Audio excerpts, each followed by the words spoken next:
আইপিএলের 2026-এর তৃতীয় ম্যাচটি অনুষ্ঠিত হবে আরআর এবং সিএসকের মধ্যে।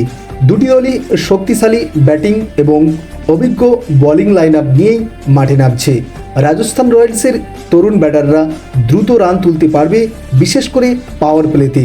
অন্যদিকে চেন্নাই সুপার কিংসের অভিজ্ঞ ক্রিকেটাররা ম্যাচের চাপ সামলাতে পারবে এবং গুরুত্বপূর্ণ মুহূর্তে ইনিংসের গতি নির্ধারণ করতে সক্ষম। এই পিচে ব্যাটিং এবং বোলিং উভয়ের জন্য সমান, অর্থাৎ যে দল ভালো বল করবে তারা উইকেট নিয়ে দলকে ভালো পরিস্থিতিতে আনতে পারবে এবং ভালো ব্যাটিং করলে বড় ইনিংস খেলে দলকে জিতাতে পারবে। তাই ম্যাচের ফলাফল নির্ভর করবে টপ অর্ডার ব্যাটারদের এবং ডেথ ওভার বোলিং পারফর্মের ওপরে।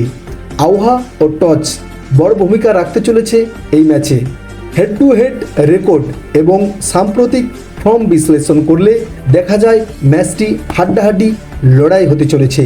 সামান্য ভুল বা অসাধারণ পারফর্ম ম্যাচের দিক পরিবর্তন করতে পারে, তাই উভয় দলের জয়ের সম্ভাবনা সমান।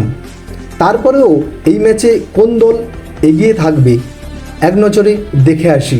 দুই দলই শক্তিশালী হলেও অভিজ্ঞতার দিক থেকে সিএসকে কিছুটা এগিয়ে।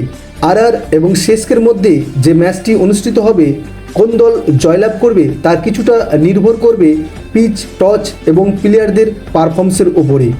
তবে সাম্প্রতিক ফর্ম বিবেচনায় সিএসকে জয়ের সম্ভাবনা সামান্য বেশি বলে মনে হচ্ছে আমার কাছে।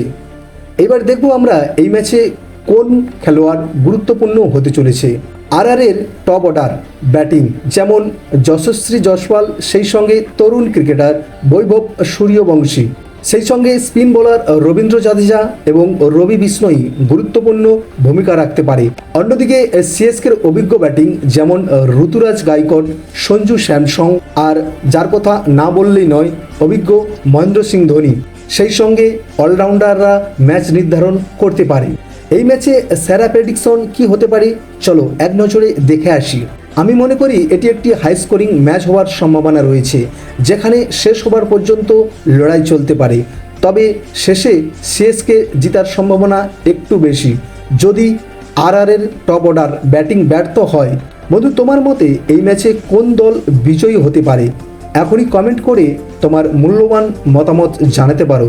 তবে তার আগে তোমার কাছে ছোট্ট একটি অনুরোধ, এমনই নিত্য নতুন ক্রিকেট আপডেট পেতে প্লিজ চ্যানেলটা সাবস্ক্রাইব করে দিও।